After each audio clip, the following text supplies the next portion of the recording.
नमस्कार, स्वागत है आपका पहाड़ प्रभात में। आपके साथ मैं हूं अंजलि भंडारी और रुक करेंगे इस बीच आ रही एक बड़ी खबर की ओर। बड़ी जानकारी आ रही है, वो आपको बता दें। तो बड़ी खबर, बड़ी जानकारी, आज सुप्रीम कोर्ट जा सकते हैं बागी विधायक, ऐसी जानकारी मिल रही है। सदस्यता समाप्त करने के फैसले को चुनौती आज सुप्रीम कोर्ट में ये बागी विधायक जो है वो यहां पर दे सकते हैं, ऐसी जानकारी फिलहाल मिल रही है। व्हीप के उल्लंघन में स्पीकर ने ये फैसला सुनाया था। मंत्री हर्षवर्धन चौहान ने दी थी याचिका। ये इस वक्त की बड़ी खबर आपको बता रहे हैं। तो आज सुप्रीम कोर्ट जा सकते हैं बागी विधायक, ये इस वक्त की बड़ी खबर, बड़ी जानकारी। सदस्यता समाप्त करने के फैसले को चुनौती सुप्रीम कोर्ट में देंगे। 28 फरवरी को विधायकों को दिया था अयोग्य करार। ये बड़ी जानकारी। व्हीप के उल्लंघन में स्पीकर ने फैसला सुनाया तो मंत्री हर्षवर्धन चौहान ने याचिका दी थी। ये बड़ी खबर आ रही है। 6 विधायकों की सदस्यता समाप्त हुई थी, तो आज सुप्रीम कोर्ट जा सकते हैं बागी विधायक। ये बड़ी खबर आपको बता रहे हैं। सदस्यता समाप्त करने के फैसले को देंगे चुनौती। बड़ी जानकारी, 28 फरवरी को विधायकों को अयोग्य करार दिया गया था।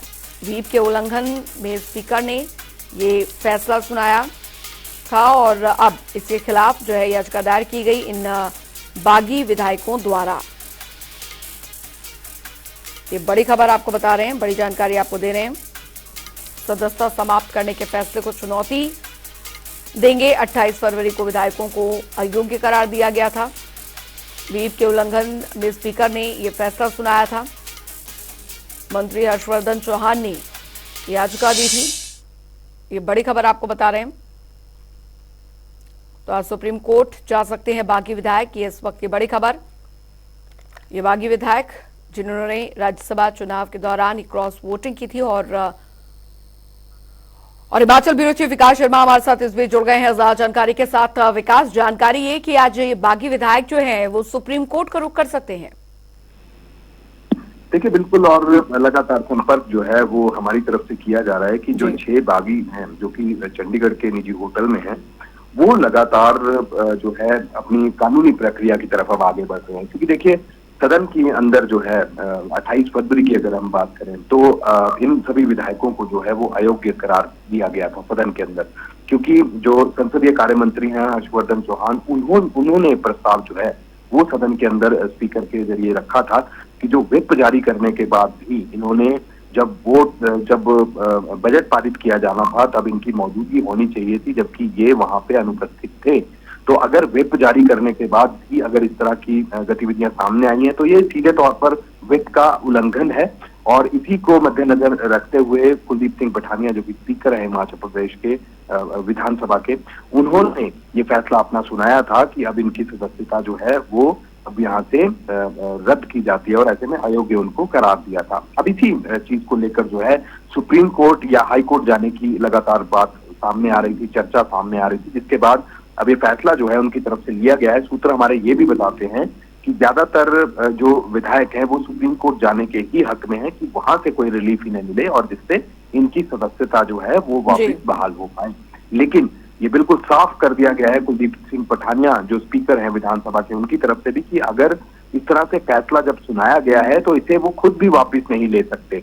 तो इसके ऊपर लगातार संशय बरकरार है। कानूनी प्रक्रिया जो है वो चल रही है। एक तरफ विधायक जो है इस याचिका के जरिए जो है वो अब सुप्रीम कोर्ट जाने की तैयारी कर रहे हैं, वहीं दूसरी तरफ क्या कुछ इसके अंदर निकल कर सामने आता है ये देखना होगा। फिलहाल सुप्रीम कोर्ट जो है वो जा सकते हैं और अगली सुनवाई जो है वो जल्द इस पर होने की बात जो है वो कही जा रही है। सूत्रों के हवाले से बड़ी खबर अब तक की सामने आई है। सुधीर शर्मा, राजेंद्र राणा, इंद्रदत्त लखनपाल, देवेंद्र भुट्टो, रवि ठाकुर, चैतन्य शर्मा, इन लोगों की सदस्यता जो है वो यहाँ पर रद्द हुई। चलिए, बहुत बहुत शुक्रिया विकास शर्मा इस तमाम जानकारी के लिए। आगे बढ़ेंगे, एक और बड़ी खबर आ रही है, बड़ी जानकारी आ रही है, शिमला से आ रही है। बड़ी खबर आपको बता दें, हिमाचल में चल रहा सियासत का ये पारा, ये इस वक्त की बड़ी खबर। सियासी पारा, बागी विधायक का सीएम सुक्खू पर हमला। सीएम सुक्खू पर हमला किया है राजेंद्र राणा ने। सीएम का नाम लिए बिना तंज कसा है। बात स्वाभिमान की हो तो सिर उठाना जरूरी है, एक तानाशाह को आईना दिखाना जरूरी है, इस बात का जिक्र किया है। सोशल मीडिया पर उन्होंने इस बात का जिक्र किया राजेंद्र राणा ने। आप देख सकते हैं उनका ये सोशल मीडिया अकाउंट और जिसमें उन्होंने इस बात का जिक्र है, बात स्वाभिमान पर आ जाए तो सर उठाना जरूरी है। एक तानाशाह को आईना दिखाना जरूरी है। जनता के हितों के लिए बने रहेंगे पहरेदार हर आंच आई उसूलों पे, तो इसका जिक्र उन्होंने करा है। तो टकराना जरूरी है। इन 4 लाइनों में उन्होंने इस बात का जिक्र जो है वो किया है और सीएम सुक्खू पर तंज कसा है। बिना नाम लिए उन्होंने तंज कसा है। राजेंद्र राणा का ये सोशल मीडिया अकाउंट जिसमें उन्होंने इस बात का जिक्र किया और मुख्यमंत्री पर उन्होंने निशाना साधा। आगे बढ़ेंगे, एक बड़ी खबर की ओर करेंगे। बड़ी जानकारी आ रही है वो आपको बता दें। बड़ी खबर, बड़ी जानकारी। हिमाचल दौरे पर केंद्रीय मंत्री अनुराग ठाकुर। ये इस वक्त की बड़ी खबर। 1 दिवसीय प्रवास कार्यक्रम के तहत अनुराग ठाकुर यहां पहुंचे हैं। विश्राम गृह में बीजेपी कार्यकर्ताओं से मुलाकात उन्होंने की है। पोस्ट ऑफिस के नवनिर्माण भवन का उद्घाटन किया है। ये इस वक्त की बड़ी खबर आपको बता रहे, बड़ी जानकारी, जो कि सुदेव सम्मेलन में भाग लेने जाएंगे हरौली। ये कार्यक्रम रहने वाला। युवा मोर्चा की बाइक रैली को हरी झंडी भी दिखाएंगे। अनुराग ठाकुर हरिद्वार ट्रेन को करेंगे रवाना। बड़ी खबर आपको बता रहे हैं, पहाड़ी महिला संगीत कार्यक्रम में भी भाग लेंगे। तो ये पूरे कार्यक्रम रहने वाले हैं। हिमाचल दौरे पर केंद्रीय मंत्री अनुराग ठाकुर और बेहद महत्वपूर्ण 1 दिवसीय प्रवास कार्यक्रम के तहत वो यहां पर आ रहे हैं और विश्राम गृह में बीजेपी कार्यकर्ताओं से मुलाकात करेंगे। साथ ही पोस्ट ऑफिस के नवनिर्माण भवन का भी उद्घाटन करेंगे। चौकी मनियर में करेंगे भवन का उद्घाटन। त्रिदेव सम्मेलन में भाग लेने जाएंगे हरौली। उसके बाद युवा मोर्चा की बाइक रैली को हरी झंडी भी अब केंद्रीय मंत्री अनुराग ठाकुर दिखाएंगे। अनुराग ठाकुर हरिद्वार ट्रेन को रवाना करेंगे। पहाड़ी महिला संगीत कार्यक्रम में भी भाग लेंगे। ये इस वक्त की बड़ी खबर। हिमाचल दौरे पर केंद्रीय मंत्री अनुराग ठाकुर तो 1 दिवसीय प्रवास कार्यक्रम के तहत पहुंचे। विश्राम गृह में बीजेपी कार्यकर्ताओं से मुलाकात। पोस्ट ऑफिस के नवनिर्मित भवन का उद्घाटन करने का कार्यक्रम। चौकी मनियर में ये भवन का उद्घाटन जो है वो होने जा रहा है। त्रिदेव सम्मेलन में भाग लेने जाएंगे हरौली। युवा मोर्चा की बाइक रैली को हरी झंडी दिखाएंगे। अनुराग ठाकुर हरिद्वार ट्रेन को भी हरी झंडी दिखाएंगे, आपको पता रवाना करेंगे वहां से। पहाड़ी महिला संगीत कार्यक्रम में भी हिस्सा लेंगे। खुशी है, आज एक ऐतिहासिक क्षण है डाकघर के लिए और हिमाचल प्रदेश डाक परिमंडल के लिए कि हमारा 78वां एक डिपार्टमेंटल बिल्डिंग का उद्घाटन हो रहा है और आदरणीय मंत्री जी इसका अभी उद्घाटन करने वाले हैं। और ये यहाँ के चौकी मनियार के जो भी लोग हैं उनके लिए एक बहुत बड़ी सुविधा होगी कि विभागीय डाकघर से हम सारी सुविधाएं देंगे। अभी ये डाकघर काफ़ी पुराना है लेकिन बिल्डिंग अभी नहीं बनी है। 1976 से ये डाकघर चल रहा है यहाँ पे और इसमें 5000 से ज़्यादा खाते हैं। इसमें सारी सुविधाएं हैं, जिसमें आपके सेविंग बैंक के जितने खाते हैं उनकी सारी सुविधाएं हैं और डाकघर से जितनी भी आपकी रजिस्ट्री स्पीड पोस्ट की सुविधाएं वो सब इसके पास मिलती हैं। अभी हमारी जो नई योजना चल रही है सौर योजना की, हर घर सूर्य की सोलर पावर की, वो भी यहाँ पे उपलब्ध है और उसमें भी हमने करीब 500 लोगों को रजिस्टर किया है अभी पिछले 5 दिनों के अंदर। तो ये इसकी उपलब्धि है।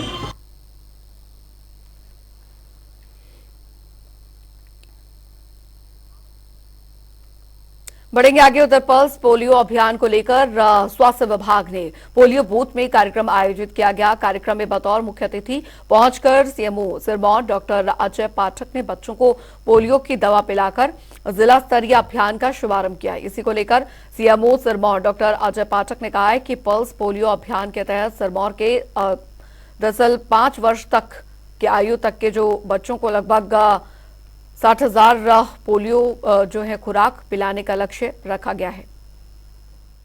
पल्स पोलियो इम्यूनाइजेशन का शुभारंभ यहाँ से किया गया है। लगभग हमारे सिरमौर जिला में 66,000 के करीब बच्चे हैं जिनको आज दवाई पिलाई जाएगी और इसके लिए हमने लगभग 538 बूथ स्थापित किए हैं, जिनमें 4 मेंबर्स हैं बूथ में।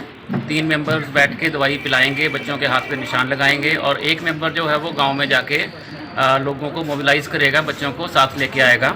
मौसम थोड़ा ख़राब है लेकिन फिर भी तेज़ गति से कार्यक्रम ये चल रहा है और पूरे ज़िला में ही ठीक तरीके से कार्यक्रम चल रहा है। और इसमें साथ कुछ सोशल ऑर्गेनाइजेशन भी हमारे साथ आई हैं, जैसे यहाँ भी रोटरी इंटरनेशनल के लोग हमारे साथ, यहाँ रोटरी क्लब के लोग हमारे साथ आए हैं।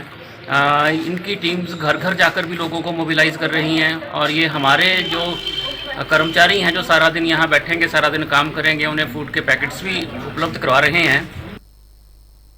उधर हिमाचल प्रदेश के विश्वविख्यात शक्तिपीठ श्री नैना देवी में पिछले 3 दिनों से आपको बता दें कि मौसम काफी खराब चल रहा है, जहां पर इस तीर्थ स्थल पर लगातार बारिश हो रही है। वहीं धुंध के कारण भी विजिबिलिटी जो है वो काफी कम हो गई है और जो श्रद्धालु माता के दर्शन के लिए आ रहे हैं, उन श्रद्धालुओं को दिन में ही गाड़ी लाइट का सहारा लेना पड़ रहा है।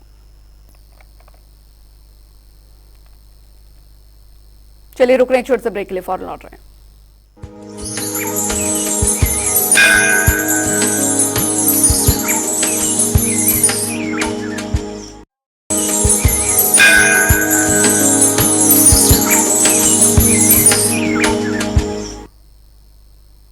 ब्रेक के बाद स्वागत है, रुक करेंगे। इस बीच आ रही है एक बड़ी खबर की ओर, बड़ी जानकारी आ रही है, वो आपको बता दें।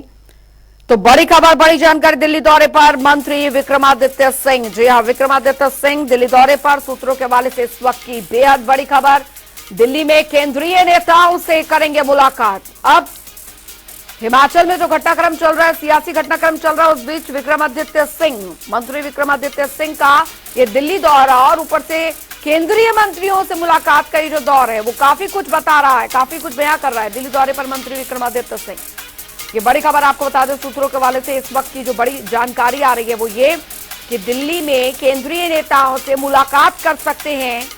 बीते कल भी केंद्रीय नेताओं से उन्होंने मुलाकात की थी और जो जानकारी आ रही है, सरकार के नेतृत्व से नाराजगी का जिक्र जो है उन्होंने पहले भी किया था और अभी क्या, नेतृत्व के आगे बागी विधायकों का रखा पक्ष। तो दिल्ली दौरे पर मंत्री विक्रमादित्य सिंह, ये बड़ी खबर सूत्रों के हवाले से इस वक्त की बड़ी खबर आ रही है, बड़ी जानकारी आ रही है। तो दिल्ली में केंद्रीय नेताओं से मुलाकात कर सकते हैं। बीते कल भी केंद्रीय नेताओं से उन्होंने मुलाकात की थी, साथ ही सरकार के नेतृत्व से नाराजगी का जिक्र उन्होंने किया। नेतृत्व के आगे बागी विधायकों का पक्ष भी रखा गया उनकी तरफ से। दिल्ली दौरे पर मंत्री विक्रमादित्य सिंह, इस वक्त की बड़ी खबर आ रही है, सूत्रों के हवाले से आ रही है बड़ी खबर, बड़ी जानकारी आपको बता रहे हैं।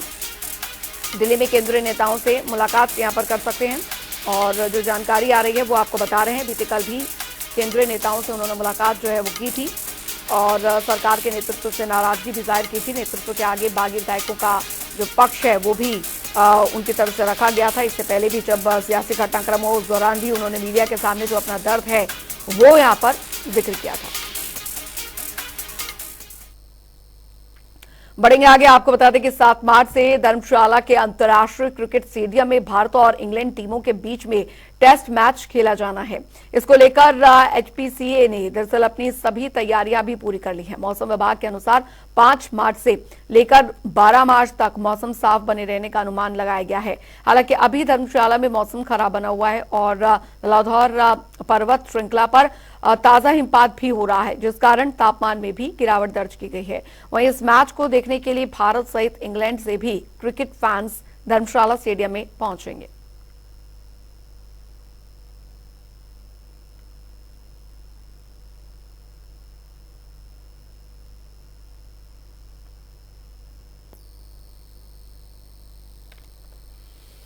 उधर शिमला के गंज बाजार में दरअसल बीजेपी शिमला मंडल का त्रिदेव सम्मेलन हुआ, जिसमें कि लोकसभा चुनाव से पहले बीजेपी शिमला मंडल के कार्यकर्ताओं के साथ बैठक की गई। वहीं जयराम ठाकुर ने कहा कि पार्टी की मजबूती के लिए कार्यकर्ताओं का महत्वपूर्ण योगदान रहता है। बूथ पर पार्टी की जीत सुनिश्चित करना त्रिदेव का काम होता है। कार्यकर्ताओं को पोलिंग बूथ पर ज्यादा से ज्यादा लोगों को जोड़कर पार्टी के पक्ष में वोट करने के साथ जीत सुनिश्चित करने को कहा गया। वहीं जयराम ठाकुर ने कहा कि इस बार के लोकसभा चुनाव में हिमाचल प्रदेश के हर बूथ से बीजेपी ने बढ़त हासिल करने का लक्ष्य रखा है।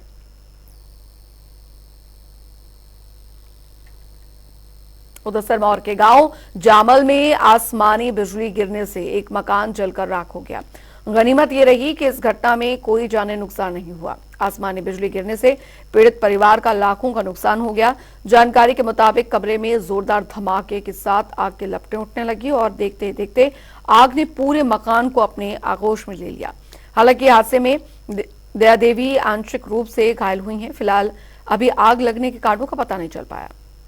यहाँ पे आसमानी बिजली गिरने से श्री रामलाल जी का बहुत नुकसान हुआ है, लाखों का नुकसान हुआ है। इनके पैसे भी जल गए, कम से कम 1-1.5 लाख रुपया था और ज्वेलरी भी थी जो सारा जल के राख हो गया। और बाकी घर में जो सामान था, कपड़े, सारे बेड वगैरह सब जल गए हैं। हमारा सरकार से अनुरोध है कि इनको उचित मुआवजा दिया जाए।